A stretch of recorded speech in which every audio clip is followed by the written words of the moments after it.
Because the crew will cement the casing string in place, they also have to install some special devices on the string, which come into play during the cementing operation.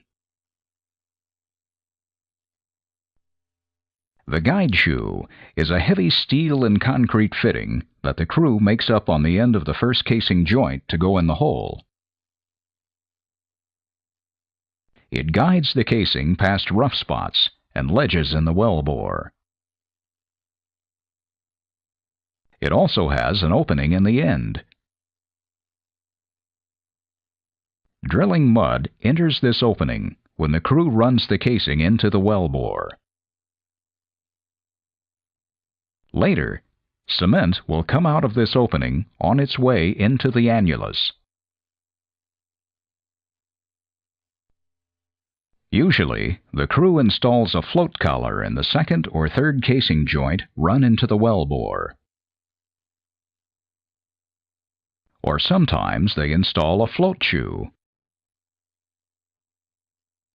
Whether a float shoe or a float collar is used, each has a one-way valve in it. Fluids can flow downward through the valve, but cannot flow upward past the valve. The float collar or float shoe keeps drilling mud from entering the casing string as the crew runs it into the hole. Keeping the casing empty of mud allows the casing to partially float in the mud, that is, in the annulus, just as a hollow steel boat floats on water. Letting the casing float cuts down on stress and fatigue on the hoisting equipment. But the crew cannot keep the casing totally empty of mud. If they did, the hydrostatic pressure of the mud in the annulus could crush the casing. So from time to time, the crew puts mud into the inside of the casing from the surface to offset hydrostatic pressure. The float valve also holds the cement in place once it is displaced into the annulus. Otherwise, it would U-tube back into the casing. On various joints of casing, crew members also install centralizers. Centralizers keep the casing from leaning against the side of the hole. In other words, centralizers keep an opening between the outside wall of the casing and the wall of the hole. Centralizers reduce drag and differential sticking while running the casing.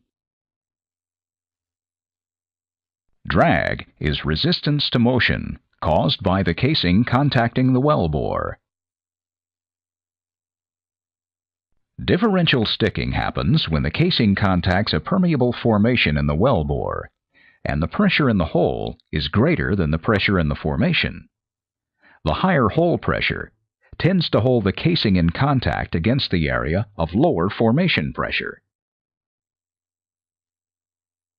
Keeping the casing off the wall of the hole also ensures that cement will surround the outside of the casing and bond it securely to the hole.